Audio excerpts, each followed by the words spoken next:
Dear friends, welcome to our channel let's make them easy. আলোচনা করছি masters final ইয়ারের সিলেবাসভুক্ত বিখ্যাত একটা কবিতা দ্য গিফট আউটরাইট নিয়ে, রিটেন বাই রবার্ট ফ্রস্ট। তো এই কবিতাটি লাইন বাই লাইন আলোচনার পূর্বে আমরা কবিতার ব্যাকগ্রাউন্ড সম্পর্কে একটু জেনে নেই। এই কবিতায় কবির প্রবল দেশপ্রেম ফুটে উঠেছে। তার দেশ নিউ ইংল্যান্ড। এখানে আগে বলে নিই, নিউ ইংল্যান্ড বলতে ইংল্যান্ড না, এটা আমেরিকারই একটা পার্ট, যাকে নিয়ে কবি অনেক কবিতা লিখেছেন। কিন্তু তাদের মধ্যে দ্য গিফট আউটরাইট এই কবিতাটি বিশেষভাবে উল্লেখযোগ্য। এই কবিতাটি 1942 সালে এ উইটনেস ট্রি ভলিউমে প্রথম পাবলিশড হয়।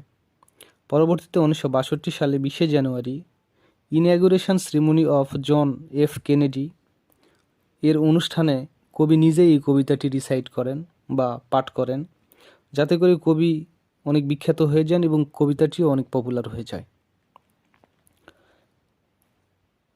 জন এফ কেনেডি এটি আমেরিকার প্রেসিডেন্ট, তার একটা অনুষ্ঠানে এটা প্রথম কবি রিসাইট করেছিলেন।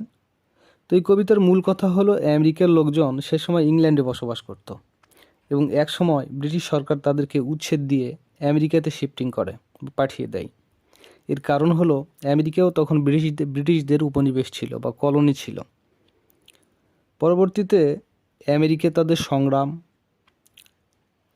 স্যাক্রিফাইসের মধ্য দিয়ে স্বাধীনতা লাভ করে এবং এই কবিতায় এই সব সংগ্রাম, স্যাক্রিফাইস, সাধারণ মানুষের ফিলিংস ফুটে উঠেছে।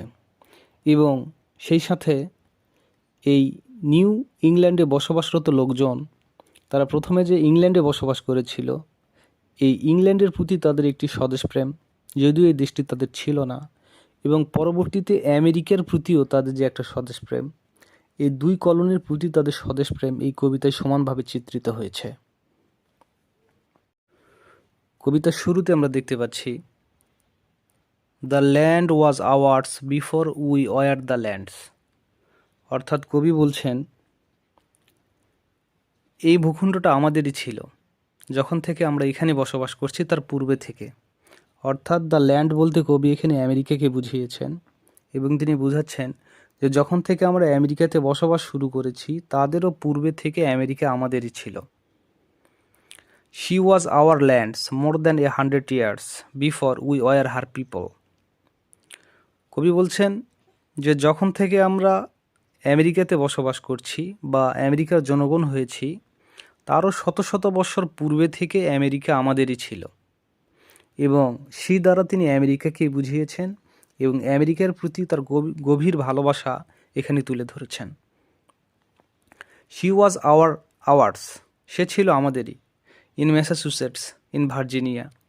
অর্থাৎ ম্যাসাচুসেটস এবং ভার্জিনিয়ার সেই ভূখণ্ড, এরিয়া, ল্যান্ডস্কেপ এবং এই লোকজন যে আমেরিকারই ছিল, এই কথাগুলো তিনি বোঝাতে চেয়েছেন।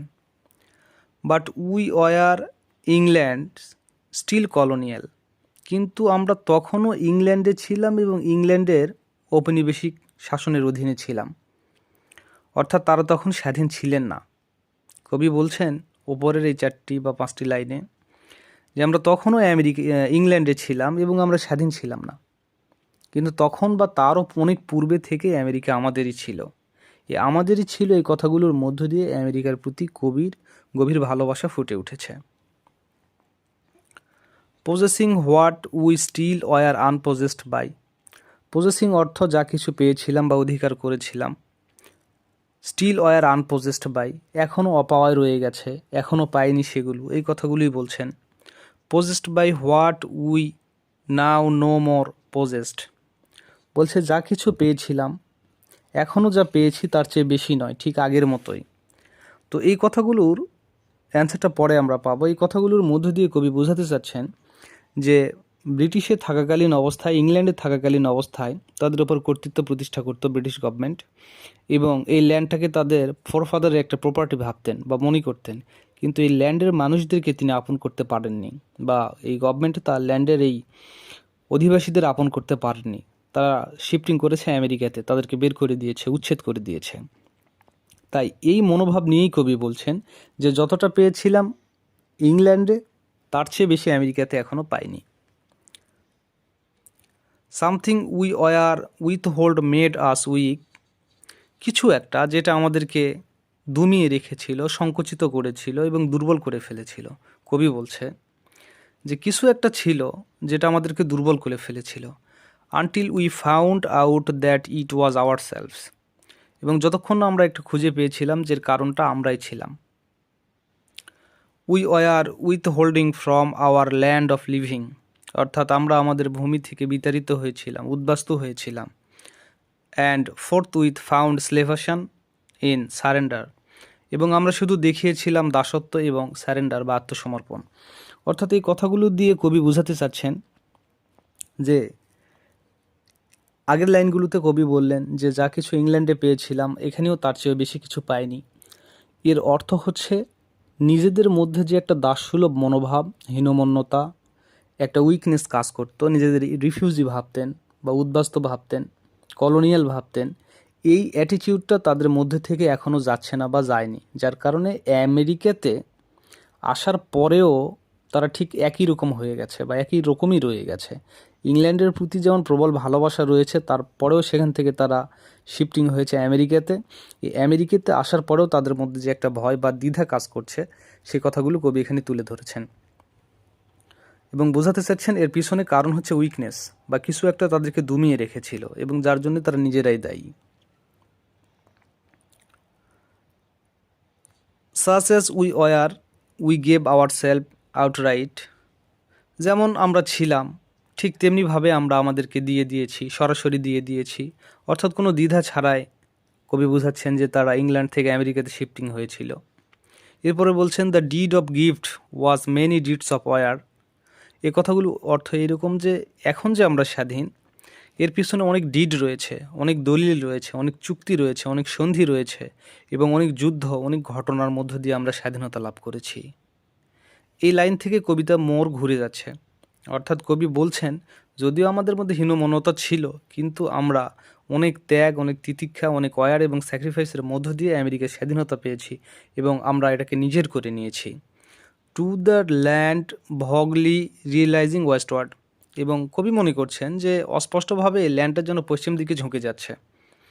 বাট স্টিল আনস্টোরিড, আর্টলেস, আনইনহ্যান্সড, কিন্তু এখনও এই ভূখণ্ডটা আনস্টোরিড, এটা নিয়ে অনেক কিছু লেখা হয়নি, অনেক গল্প হয়নি।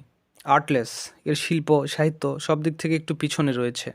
আনইনহ্যান্সড, এবং এটা প্রসারিত হয়নি, বিকাশ লাভ করেনি কবির ভাষায়, যেটা এখনও বিকাশ লাভ করেনি। যতটা ইংল্যান্ড হয়েছিল বা ইংল্যান্ড করেছে, আমেরিকা ততটা হয়নি। সাচ অ্যাজ শি ওয়াজ, যেমনটি সে ছিল, such as he would become, এবং সে তেমনটিই থাকবে বা তেমনটিই হবে। এবং এই কথাগুলোর মধ্য দিয়ে কবি বোঝাতে চাচ্ছেন যে আমেরিকার প্রতি তার যে ভালোবাসা বা ভূখণ্ডের প্রতি তার যে ভালোবাসা, এটা এই রকমই থাকবে এবং আমেরিকা যে স্বাধীন হয়েছে তার স্বাধীনতাও থাকবে, এমনটি থাকবে, আছে এবং ভবিষ্যতেও সে স্বাধীন থাকবে। এই কথাগুলোই কবি এখানে বোঝানোর চেষ্টা করেছেন।